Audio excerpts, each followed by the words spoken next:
ඒ බොජ්ජංග දෙක හඳුන්වලා තියෙන්නේ.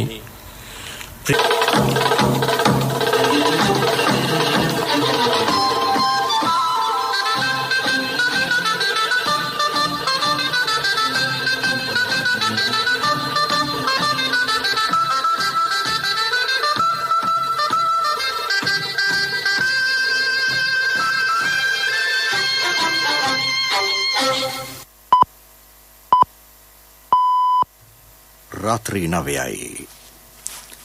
මේ ශ්‍රී ලංකා ගුවන්විදුලි සංස්ථාවයි. මෙන්න ප්‍රවෘත්ති. සංස්කරණය මොහාන් පෙරේරා, ප්‍රකාශය ඥානින්ද පෙරේරා. අවුරුදු 30ට වැඩි අයට ලබන මාස 15 වෙනිදායින් පසු එන්නත් කාඩ් පත අනිවාර්ය කරේ. පළාත් අතර සංචරණ අද මධ්‍යම රාත්‍රියේ සිට සම්පූර්ණයෙන් තහනම්.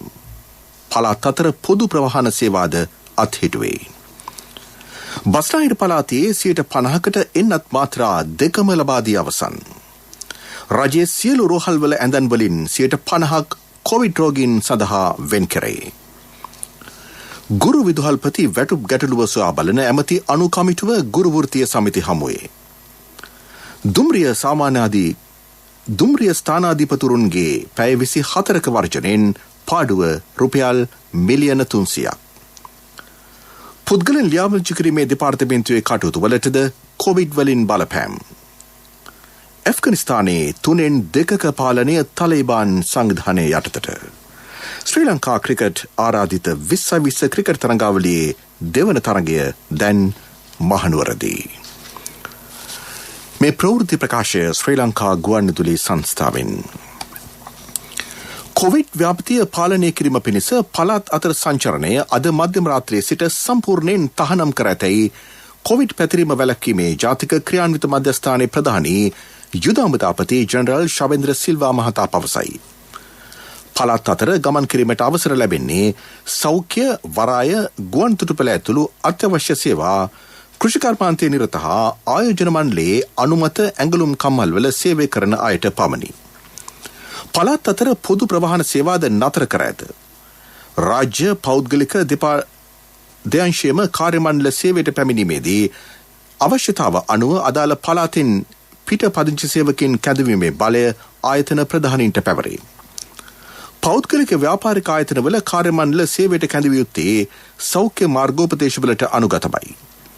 එහිදී සේවා ස්ථානවල ඉඩ ප්‍රමාණය සැලකිල්ලට ගත යුතුය.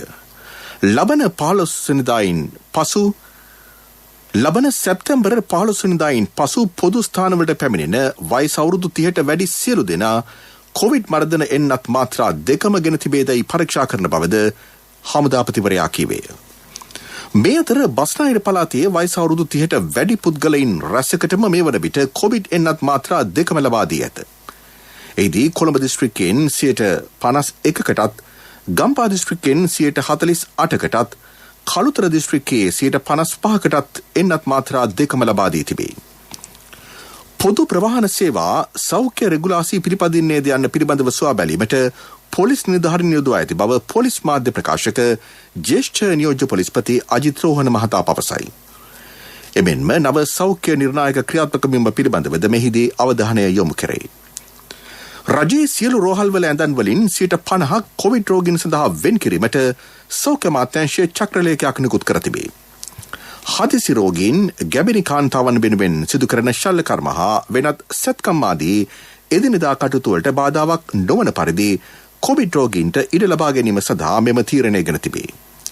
මීට අමතරව ප්‍රධාන රෝහල්වල ප්‍රතිකාර ලබා සුවය ලබන රෝගීන් අමතර ප්‍රතිකාර සඳහා අතරමැදි රෝහලකට යොමු කර ප්‍රධාන රෝහල්වල අලුත් කොරෝනා රෝගීන්ට ඉඩ පහසුකම් සලසනු ලැබේ.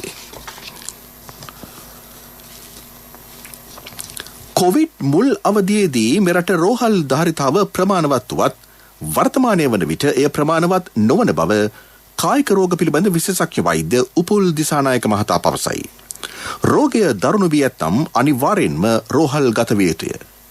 නිවෙස්වල ප්‍රතිකාර ලබන ආසාදිතයන් සම්බන්ධයෙන් අදහස් දක්වන දිසානායක මහතා. තියෙන එකම ක්‍රමය තමයි ඔක්සිජන් ප්‍රමාණය දැවෙන එක නවත්තන එක, වැය වෙන එක නවත්තන එක, ඇඳට වෙලා ඉඳී. ඊළඟට තව එකක් තියෙනවා ඔක්සිජන් ප්‍රමාණය වැඩි කර ගැනීමේ ක්‍රමයක් තියෙනවා මුණින් අතර නිදා ගැනීම. වම් ඇලයට පෑ දෙකකුත් දකුණු ඇලයට පෑ දෙකකුත් මුණින් අතර පෑ දෙකකුත් ආදි වශයෙන් පෙනහළු වල ඔක්සිජන් උරා ගැනීම වැඩි වෙනවා. මේක තදබල වෛද්‍ය උපදේශයක් හැටියට සැලකුවොත් හොඳයි. ගන්නා ඖෂධ සමාජ මාධ්‍යවල තියෙනවා මේ ඖෂධය ඊටාම හොඳයි කියලා. නමුත් දැනට විද්‍යාත්මකව තහවුරු කරලා තියෙන ඖෂධයක් හැටියට අපි දකින්නේ උණ තියෙනවා නම් පැරසිටමෝල් ගැනීම පමණයි. දියර වර්ග මිලිලිටර් 2500ක් ගැනිය යුතුයි. විජිලන්ට් පත්වීම නැවැත්වීම සඳහා. හැකියාව තියෙනවා නම් පල්ස් ඔක්සිමීටර් එකක් ගන්න 96 හෝ ඊට වැඩියෙන් තියෙනවා නම් ඔබගේ ඔක්සිජන් හොඳයි. ඔක්සිජන් හොඳ නම් ඒ කියන්නේ බය වෙන්න එපා. දැනට ගෙදර ඉන්න පුළුවන්.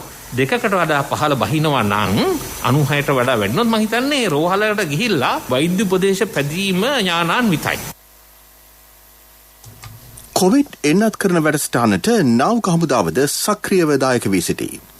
අදත් කොළඹ චෛත්‍යපාරයේ ප්‍රතිපාගාර පරිශ්‍රයේදී සයිනෝෆාම් එන්නත් ලබා දීම සිදු කෙරුණි. එය හෙට සහ අනිද්දාත් එම පරිශ්‍රයේදී සිදු කරේ. ගෙවුණු දින පහේදී අවුරුදු 30ට වැඩි 24000කට වැඩි පිරිසකට සයිනෝෆාම් පළමු හා දෙවන මාත්‍රාව එම ස්ථානයේදී ලබා දී ඇත. අද පළමු වටයේදී තවත් කොවිඩ් ආසාදිතයින් 2382 දෙනෙකු වාර්තා වී තිබේ. එය අනුව මෙරට මුළු කොවිඩ් ආසාදිතයින්ගේ සංඛ්‍යාව 3,47,500ක් දක්වා ඉහළ ගියේය. මේ අතර ලබන ඉරිදා පැවැත්වීමට නියමිතව තිබූ කම්කරු දෙපාර්තමේන්තුවේ ලඝු ලේඛක 3 වන ශ්‍රේණියේ තනතුර සඳහා බදවා ගැනීමේ විවෘත තරඟ විභාගයේ අවලංගු කර ඇතැයි කම්කරු කොමසාරිස් ජෙනරාල් ප්‍රභාත් චන්ද්‍රකීර්ති මහතා පවසයි. විභාගයේ නැවත පවත්වන දිනය පසුව දැනුම් දෙනු ලැබේ. මේ ප්‍රවෘත්ති ප්‍රකාශය ශ්‍රී ලංකා ගුවන්විදුලි සංස්ථාවෙන්. ස්වර්ණ ප්‍රදීප උකත් සේවාව ඔබට හුරු පුරුදු මහජන බැංකුවෙන්.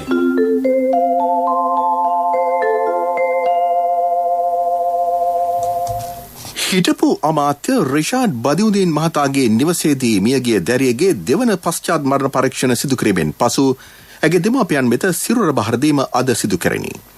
දේහය බාර ගැනීමට පෙරාදිනයේ ශික්ෂණවල වෙත දැරියගේ මව සහ සොහිරා පැමිණ සිටියහ. එම දේහය අද පසුරුවේ දෙවන වරටත් ඩයගමදී භූමදානය කෙරුණේ.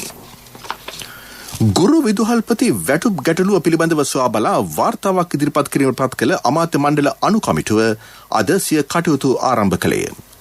කමිටු සමාජික ඇමති විමල් වීරවංශ මහතාගේ කොළඹ පිහිටි නිල් නිවසේදී ශ්‍රී ලංකා පොදු ජන අධ්‍යාපන සේවා සංගමය සාකච්ඡාවකට එක්විය. එහිදී ඔවුන් සඳහන් කළේ සුබෝධනී කමිටු වාර්තාවෙන් මේ සඳහා විසඳුම් සොයාගත හැකි බවයි. තවත් ගුරුපෘතිය සමිති කීපයක් ශ්‍රී ලංකාවේ කොමියුනිස්ට් පක්ෂය මෙන්ම ජනතා විමුක්ති පෙරමුණද හමු බව වාර්තා වේ. මේ අතර පාසල් දරුවන්ගේ අධ්‍යාපන කටයුතු යලි සක්‍රිය කිරීමේ අරමුණින් විද්‍යුත් නාලිකා උපයෝගී කර ගනිමින් පහසුකම් සලසන බව ඇමති ආචාර්ය කෙලිය රඹුක්වැල්ල මහතා පවසයි. මෙම සත්කාරය සඳහා රූපවාහිනී නාලිකා මෙන්ම ශ්‍රී ලංකා ගුවන්විදුලි සංස්ථාවද සුවිශේෂී කාර්යභාරයක් ඉටු කරන බව ඔහු කොළඹ අද පැවති මාධ්‍ය හමුවකදී කීවේය.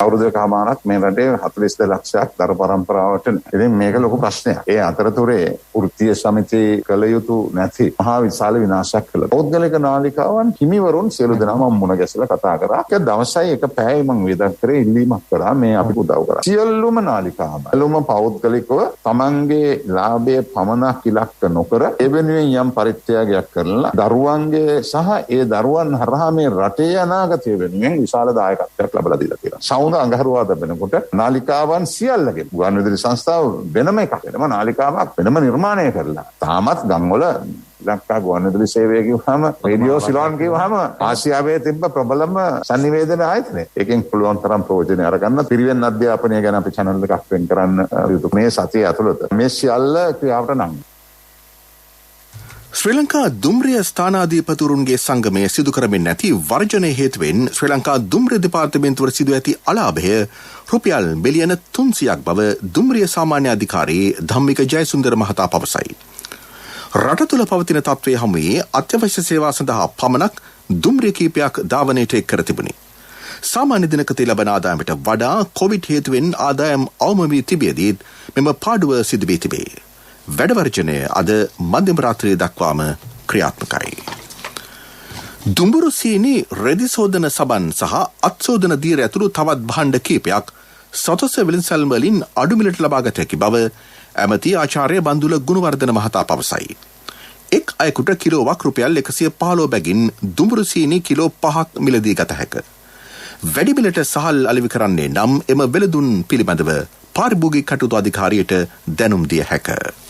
ඕනේ ප්‍රමාණයක් ගන්න සතොසේ නෑ කියන හන්ද අපි කිව්වා මේවර පාරිභෝගිකයෙකුට කිලෝ 5 බැගින් දෙන්න කියලා. අපේ ජාවාරම්කරුවෝ මොකද කළේ සතොසේ සමහර කළමනාකරුවන් අල්ලගෙන ලොරි පිටින් අරන් ඉවෙල්ල පුද්ගලිකාංශයේ වෙලෙන්දන්ට දීලා තියෙනවා. මොකද රුපියල් 140ට 45ට අලෙවිවන සීනි කිලෝවක් සතොසෙන් 115ට ගත්තාම ඊට වඩා වැඩි මිලක් කාට හරි පගාවට දීලා ඒ ටික අරන් වෙන කඩවලට බාපුවාම මං ගබඩා බාරකරුවෝ වැඩ තහනම් කරන්න කියලා තියෙනවා. මේ හා සම්බන්ධිත සියලුම දෙනාගේ වැඩ තරාතිරම නොබල තහනම් කරන්න කියලා තියෙනවා. මොකද ජනතාවට සහනයක් දෙන්න බෙදා දුන්න සීනි අපි මෙට්‍රික් ටොන් 1500ක් විතර සතොස් අලෙවි කරන්නේ. මේ ගිය මාසේ අලෙවි කරලා තියෙනවා මෙට්‍රික් ටොන් 3500ක්. මෙට්‍රික් ටොන් 2000ක් කොරකම් කරලා තියෙනවා. ඒකට කිසිම සමාවක් නැහැ. මේ ව්‍යසනයක් තියෙන අවස්ථාවකදී රජය මැදිහත් වෙලා පාරිභෝගිකයට සහන සලසන්න යනකොට ඒ සහන සලසන ආයතනවල සේවකයෝ හරි පාලකයෝ හරි කවුරු හරි ඒ අයිතු ලෙස යොදා ගන්නවා නම් මම ඇමතිවරයා වශයෙන් ඒ සඳහා අවශ්‍ය උපරිම දඬුවම ලබා දීම සඳහා මැදිහත් ප්‍රමුඛ පුවත මීළඟට මහජන බැංකුවෙන් රන් පවුමකට ලබා දෙන අත්තිකාරම් මුදල් දැන් තවත් වැඩි කළා. ඔබේ රන් බහඬ සඳහා රාජ්‍ය බැංකුවක ආරක්ෂාව සමග දිවයිනේ විශාලතම ශාඛා ජාලයෙන් සේවාව. ස්වර්ණ ප්‍රදීප උකත් සේවාව ඔබට හුරුපුරුදු මහජන බැංකුවෙන්. ප්‍රමුඛ පුවත ඔබ වෙත ගෙනෙන්නේ සෑම ගෙදරකම සිටිය යුතු වෙද මහත්මයා සිද්ධාලේප. ඩෙල්ටා කොවිඩ් ප්‍රභේදය යළි යළිත් ඕනෑම පුද්ගලයෙකුට වැළඳීමේ හැකියාව ඇති බව ලෝක සෞඛ්‍ය සංවිධානය සඳහන් කරයි. මිනිස් සිරුරේ ඉතා වේගෙන් ගුණනය වීමේ හැකියාව ඩෙල්ටා සතුය. මෙම ප්‍රභේදයේ ව්‍යාප්තිය නිසා කොවිඩ් පාලනය කර තිබූ චීනය මෙන්ම ඔස්ට්‍රේලියාවද දැන් යළිත් අගුළු දැමීම් සිදු කරයි. මෙවන විට රටවල් 142ක ඩෙල්ටා ප්‍රභේදය ව්‍යාප්ත වී ඇත. ඉන්නත් මාත්‍රා දෙකම ලබාගෙන තිබුණත් මෙම ප්‍රභේදය මගින් මරණය උදා විය හැකි බව එම සංවිධානය පෙන්වා දෙයි. ප්‍රමුඛ පුවත ඔබ වෙත ගෙන ආවේ සෑම ගෙදරකම සිටිය යුතු වෙද මහත්මයා සිද්ධාලේප. සත්‍යයේ හඬ අවධානය පිණිසයි. පුද්ගලයන් ලියාපදිංචි කිරීමේ දෙපාර්තමේන්තුවේ සියලු මහජන සේවා නැවත දැනුම් දෙනතුරු අත්හිටුවා තිබේ. දෙපාර්තමේන්තුවේ නිලධාරීන් කීප දෙනෙකුට කොරෝනා ආසාදනය වී ඇත. මේ නිසා අභ්‍යන්තර කාර්ය මණ්ඩලය සීමා කිරීමට සිදු වී තිබේ. ලබන 16 වෙනිදා සිට ප්‍රධාන කාර්යාලය සහ සියලු පළාත් කාර්යාල නැවත දැනුම් දෙනතුරු වසා දැමී. ඒත් ජාතික හැඳුනුම්පත් ලබා ගැනීමට දින හා වේලාව වෙන් කරගත් සියලු අයට ඔවුන්ට ඒවා ලබා දීමට ක්‍රියා කරේ. විභාග විදේශ ගමන බලපත්‍ර ලබා ගැනීම වැනි හදිසි අවශ්‍යතාව වෙනුවෙන් ප්‍රධාන කාර්යාලය දකුණ වයඹ නැගෙනහිර සහ උතුරු පළාත් කාර්යාල ඇමතිවෙන් මෙම අවශ්‍යතා ඉටු කරගත හැකිය. එමෙන්ම info@drp.lk මගින් තොරතුරු විමසිය හැක. විදෙස් පුවත්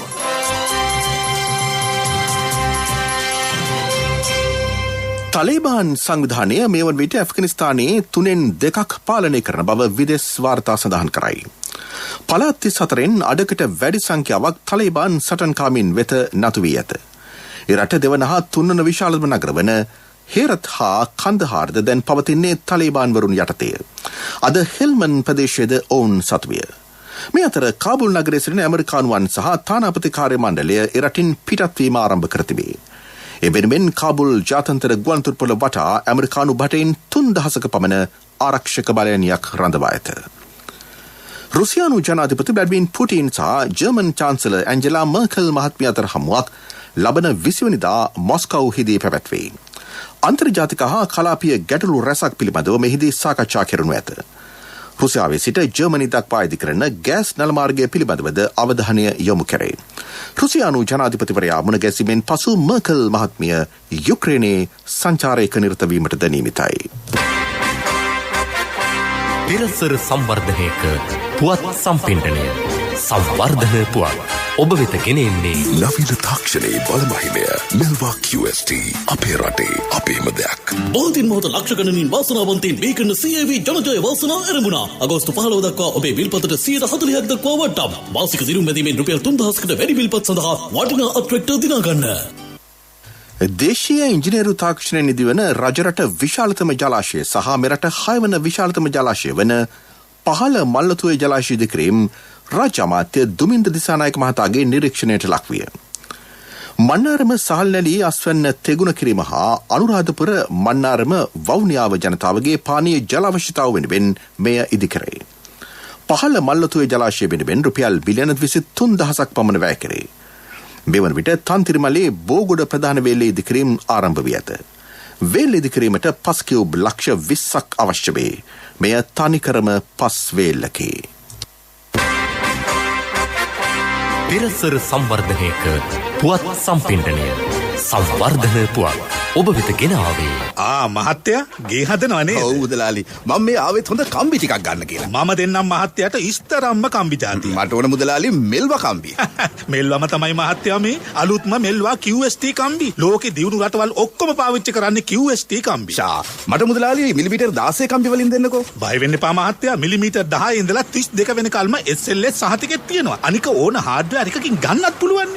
නවීන තාක්ෂණයේ බලමහිමය මෙල්වා QST අපේ රටේ අපේම දෙයක්. බෝධින් මොහොත ලක්ෂ ගණනින් වාසනාවන්තයින් මේ කරන CAV ජනජය වාසනාව ආරම්භුණා. අගෝස්තු 15 දක්වා ඔබේ විල්පතට 140ක් දක්වා වටම්. මාසික දිනුම් මැදීමෙන් රුපියල් 3000කට වැඩි විල්පත් සඳහා වටිනා අත්‍රැක්ටර් දිනා ගන්න.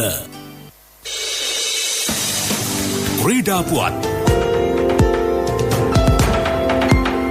ශ්‍රී ලංකා ක්‍රිකට් ආයතනයේ බිහිවන ආරාධිත ඕවර් 20 ක්‍රිකට් තරඟාවලියේ දෙවන තරගය දැන් මහනුවර පල්ලේකැලේදී පැවැත්වේ. එහිදී ශ්‍රී ලංකා රෙඩ් කණ්ඩායම හමුවේ මුලින් පන්දුවට පහර දුන් බ්ලූස් කණ්ඩායම සිය ඕවර් 20 අවසානයේ කඩලු 9ක් දැවී ලකුණු 148ක් රැස් කළේ. අශේන් බණ්ඩාර ලකුණු 45යි, අකිල ධනංජය කඩලු 3ක් බිදෙහෙළිය.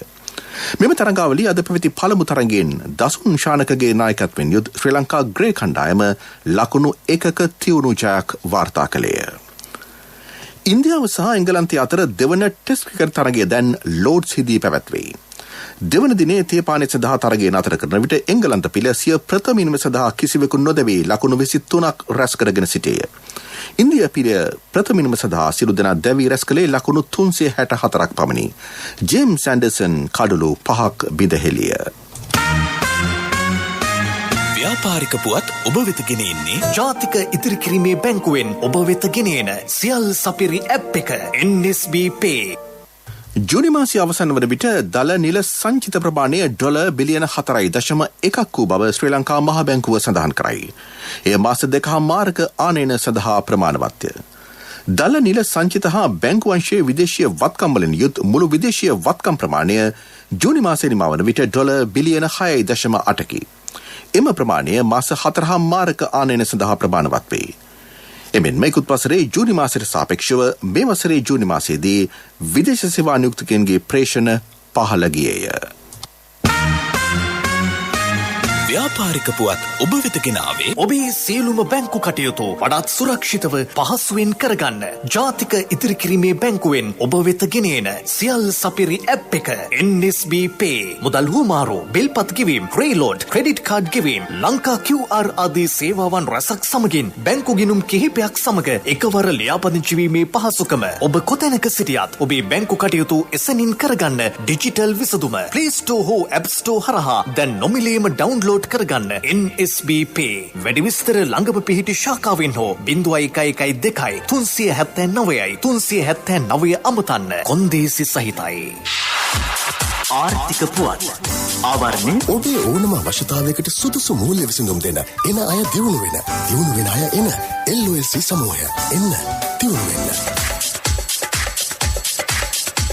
වතුකරයේ තරුණ ප්‍රජාව වගාවට යොමු කරමින් රජයට අයත් ජනතා වතු සංවර්ධන මණ්ඩලයේ ගලබඩවත්ත වතුයායේ වගා නොකෙරූ ඉඩම් වගාකටු සඳහා තරුණ තරුණයන්ට ලබා දී තිබේ.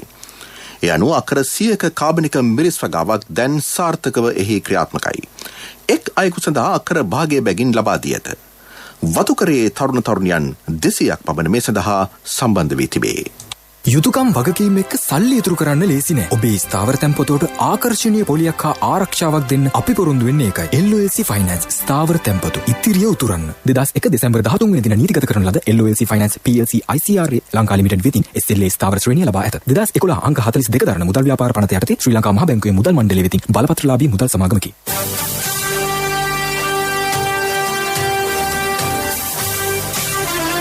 කාලගුණ වාර්තාව ඔබ වෙත ගෙන එන්නේ සයුරු දීවර කාලගුණ තොරතුරු සේවාව. ඔබගේ ප්‍රදේශයට අදාළ කාලගුණ තොරතුරු නොමිලේ එසැනින් ඔබේ ඩයලොග් දුරකථනයට 828 අමතා ලියාපදිංචි වන්න. දීවර හා ජලජ සම්පත් දෙපාර්තමේන්තුව සහ කාලගුණ විද්‍යා දෙපාර්තමේන්තුවේ ඉදිරිපත් කිරීමකි. සයුරු සමග සොරැකීම. සබරගම පළාතේත් මහනුවර සහ නුවරඑළිය දිස්ත්‍රික්කවලත් විටින් විට වැසි හෝ ගිගුරුම් සහිත වැසි ඇතිවන බව කාලගුණ විද්‍යා දෙපාර්තමේන්තුව නිවේදනය කරයි. බස්නාහිර සහ වයඹ පළාත්වලත් ගාල්ල සහ මාතර දිස්ත්‍රික්කවලත් වැසි වාර කිහිපයක් ඇති වෙයි. ඌව සහ නැගෙනහිර පළාත්වලත් මුලතිව් දිස්ත්‍රික්කයේත් තනින් තන ගිගුරුම් සහිත වැසි ඇතිවිය හැකිය.